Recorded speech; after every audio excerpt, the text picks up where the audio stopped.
Hi everybody, welcome to my channel. I'm Creative Katie Karen Burchill. Today we're doubling up and we're going to use two great stencil techniques with one stencil. And here is the stencil we are using. It is a brand new one from TCW, the Crafters Workshops, and it's called Butterfly Bounty. And when I saw this stencil, I thought of the first technique right away. So to do the first technique, which I call kind of stained glass technique or brights on black background, or I've called it reverse the stencil, whatever you call it, the first step is to put a coat of black gesso on your art journal page. And I'm using, this is an 8.5 by 11 art journal page. It is an Artist Loft brand. I prefer my Canson mixed media. So once that's dry, I am taping down my 12 by 12 stencil. I don't want it to move because it's going to sit there for a long time. So the next step is to white out all the open areas of the stencil. And I'm going to do that by sponging on with a makeup sponge some white gesso. Now, a word about the black gesso. You can use black paint if you don't have black gesso. Black gesso tends to be a little bit more matte and you get better coverage quicker. So I only had to do one coat. Now I'm applying the white gesso to this because everywhere that the white is going, the open areas of the stencil are where I'm going to later colorize it. And those are going to be bright. Whereas where the stencil is, that is going to remain black, hence the stained glass look. Now, I am not pressing hard on the makeup sponge. I don't want the gesso to seep under. I want to get a fairly clean line. So while I've sped up parts of this video, this does take time. Now here I am putting another coat. I want it more opaque. I want it more white because I want my colors to be super bright. If I had put it on after just one coat of gesso, the colors would be somewhat muted because the black was still coming through. There can be a little bit of variation here, but for the most part, I want it as white as possible so that I get those really, really bright colors that are going to really shine later on. And you're going to get that contrast between the outline that is going to be black and the colors. And that's what we're going for this first stencil technique. Now, across the top, I did tape a whole strip of tape because I want to be able to lift up the stencil without having it move. So that's the purpose of that. I'm using this brand new stencil brush from the Crafters Workshop. And I'm using it not with inks, but with acrylic paint. And it works well. It gives a slightly different look than the makeup sponge. I had something new, had to give it a try. So I'm putting bright aqua down and then permanent blue. I'm lifting it up and then I'm adding some Prussian blue here. I don't want this to be one tone. I want a little bit more complexity. And so mixing several colors is the way to get that. And I'm flipping it up, flipping it down to see if I'm getting the look that I want. Because just because I have an idea in my head doesn't mean that it works. So on this stencil, there are all these beautiful butterflies, which I absolutely adore. And if you love butterflies, you may want to think about getting this stencil because you might get a lot of use out of it. But the open areas, I thought, okay, that's going to be the sky. So that's why I'm putting this in. I could add a little bit of white to add some variation as well. But basically I'm using, this is bright aqua, then a little bit of permanent blue, and then the Prussian blue. And I keep working it and adding colors and peaking until I get something I'm happy with. So sometimes you don't hit it out of the park on the first attempt. Now I like working with the stencil brush. I don't know why it's so long. Now I'm going to apply color to the butterflies, and I want a lot of colors, so pretty much every color in the rainbow gets used, and multiple colors on each one. And here I'm kind of playing with it too. I'm putting, some pink with yellow here, and you'll see that I come back and I keep adding different colors until again I get what looks good. I want bright, I want colorful, I want a lot of variation. And I do end up with, pretty much every color in the rainbow out on my desk because each butterfly has one or two or three colors that I'm blending together. And again, that's a simple way of getting interest without too much work. I'm not sure about that butterfly, so I'm just going to keep going around. And I really didn't have a plan. I was figuring it out as I was going along. So, I mean, there are things at the end that I would have done differently. Here I'm using yellow green, bright yellow green, and then I'm going to add some green to that. So again, we're using multiple colors to build interest. I like that bright pop of color.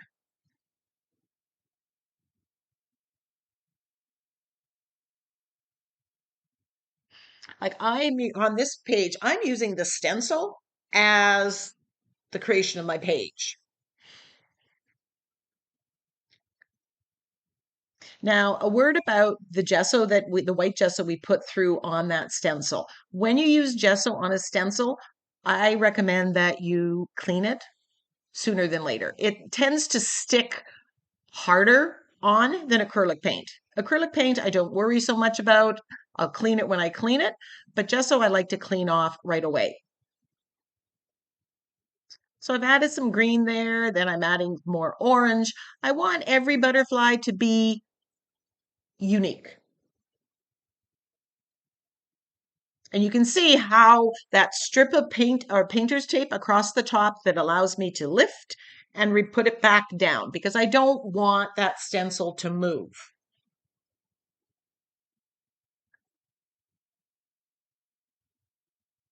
I decided to put the biggest stencil or biggest butterfly yellow. And that, really draws your eye to the center, a little off-centered of my page.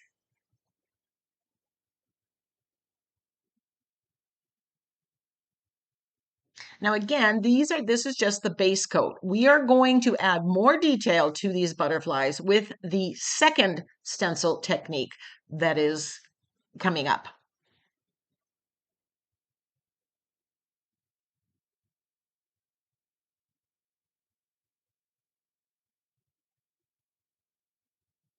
This is bright aqua.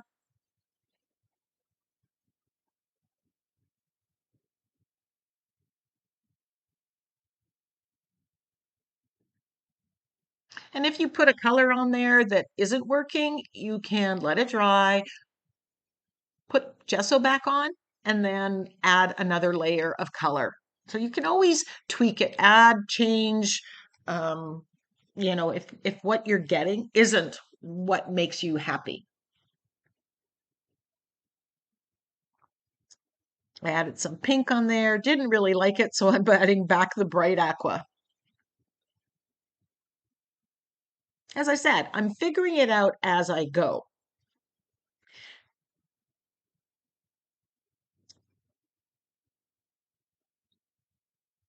I love this stained glass technique.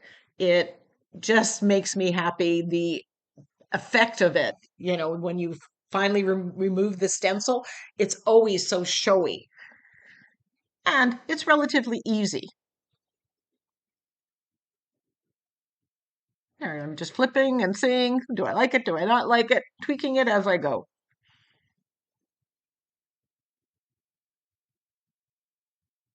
So now we're going to do the second technique, and we are going to stamp through this stencil. So the stencil is still staying there, and I'm going to stamp with either Prussian blue or white, using stamps that are finer, smaller image. So a script stamp. These are texture stamps, in particular. This one comes from Songs of the Sea, texture stamps. I have the happiness ones from Stamperia.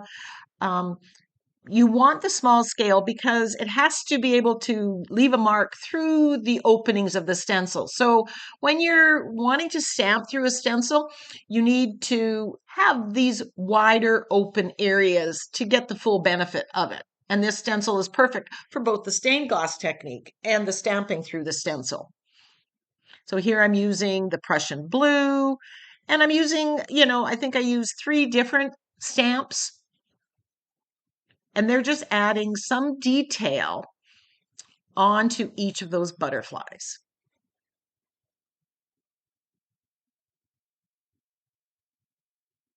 And I'm liking the look. So, I didn't know I was going to do this when I started, but it totally worked. And techniques are interesting. Like for a long time, I didn't stamp through the stencil very much. And now it's something in the forward of my brain, and I keep using it again and again and again to good effect. So it's always good to review some of these techniques and think, oh, what if I did this? Would it work?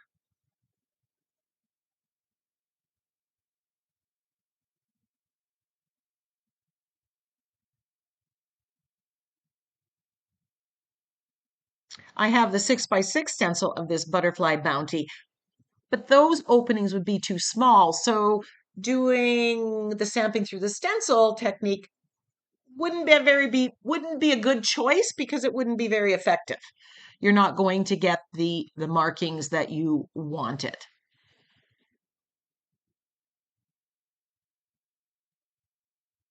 Another technique that I want to try with this stencil is using my gel plate, putting a lot of paint on the gel plate, then putting the stencil on it so you get a lot of paint on where the stencil material is, and then putting it on the page and using it kind of like a stamp.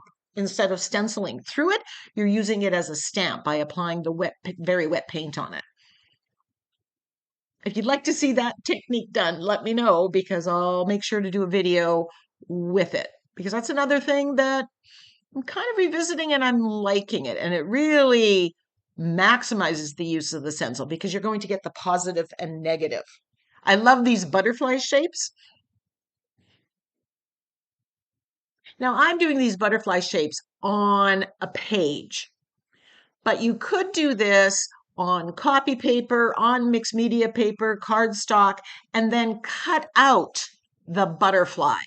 So instead of doing like a whole page or making this part of the background, you can cut out each, where you have the whole butterflies and use them as focal images on a different background that you create. For me, a good stencil is one that I can use in a multiple ways, or that is very open-ended and will work no matter what your theme.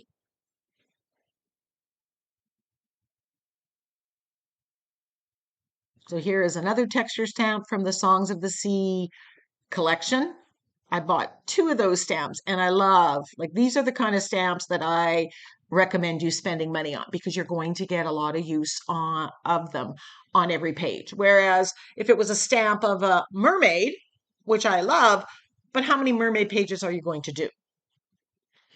So this is coming along. I'm quite happy. And now we get kind of the reveal. I'm taking off the stencil and look at this. Isn't this gorgeous? This is why I want to use this as a stamp because I want this effect. I want something different. So play with this stencil a little bit more. So I am looking at this and trying to decide what now. What do I want to do? Now there's little bits of white that come through because, a little seepage, a little bit of movement of the stencil.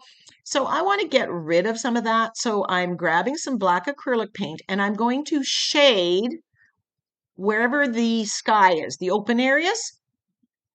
I'm going to shade around there, and that's getting rid of the white. It's adding some interest, making the butterflies pop. Now, I think of all the time that I've done this stained glass technique, I don't know that I've ever done this or thought to do it.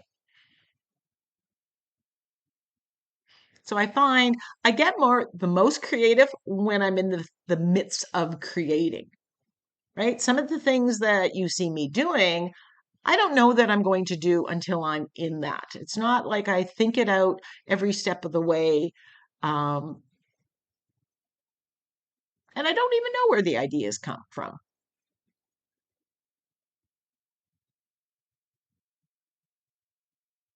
My point being, you have to be creating to get your creative juices going.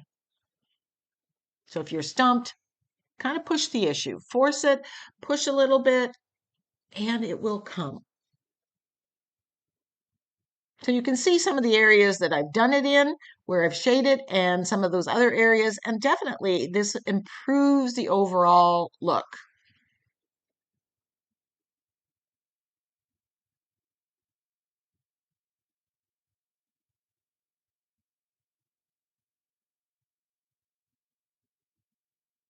And then I'm edging the page using the same shading technique.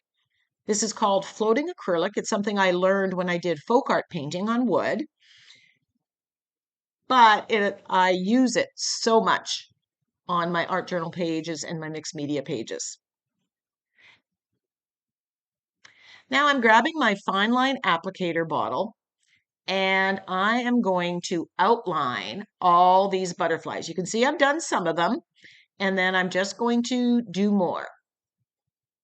And I'm not trying to be perfectly on the edge. There's a lot of imperfection here, and I've learned over time to embrace the imperfection.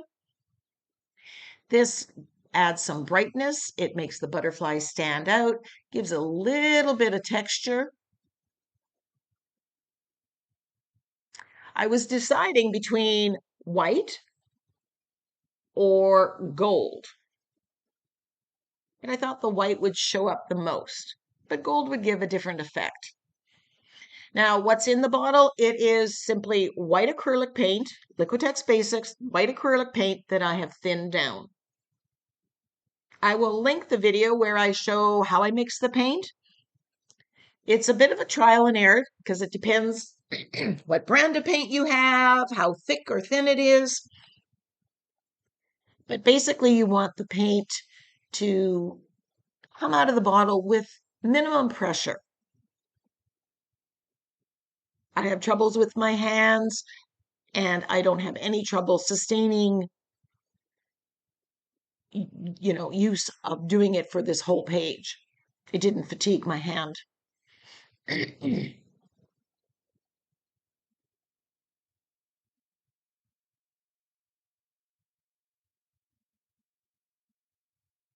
I guess this could be a third technique to use with stencils where you pair it up with the fine line applicator and basically outline whatever has been stenciled. It's kind of like doodling on a stencil, or pairing doodling with a stencil.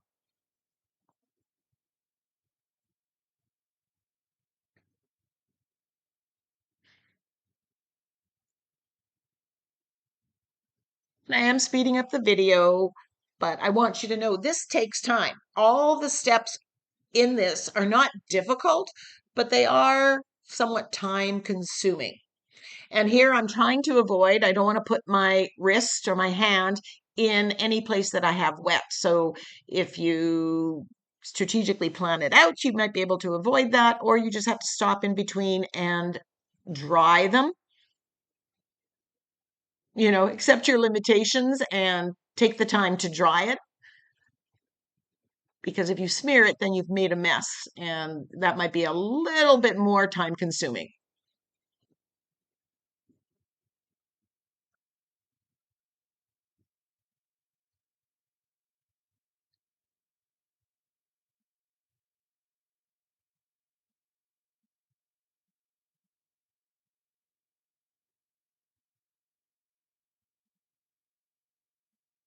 I'm just loving that stamping that we did through the stencil that just added, imperfect. It's not perfect patterning or anything, but it just adds a little something extra to the butterfly wings, and I love it.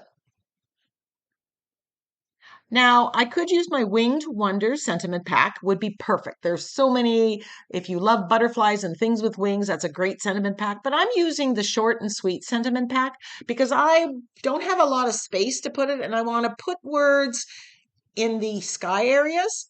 And the short and sweet sentiment pack has exactly that, short and sweet phrases, 1, 2, 3 words. And here I'm just going to select a variety of words in whatever font. I think you get it in several fonts. And I'm just going to cut them to size, cut off some of that white, and place them in the sky areas. I don't want to really cover up any of the butterflies. We've worked really hard to put some pattern there and color, and I'm loving them. So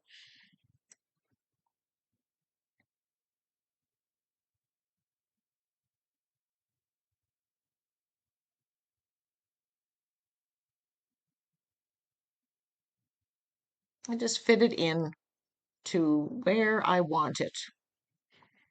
And this really made the white all tie in together.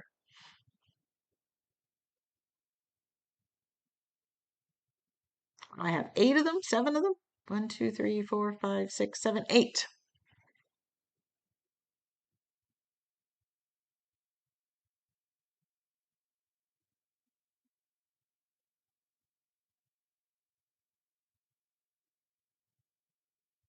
And I'm just gluing that down with my gel matte medium. And I'm using gel medium instead of fluid here simply because I'm trying to use up the end of the bottle. Splatter with gold.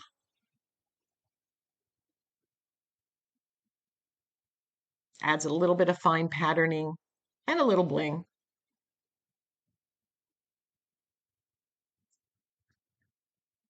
And then I grab my Posca pen and I'm just outlining the words. It just seems to finish it off. Without doing this, it just didn't seem like it was finished. But if you liked it the other way, then don't do this.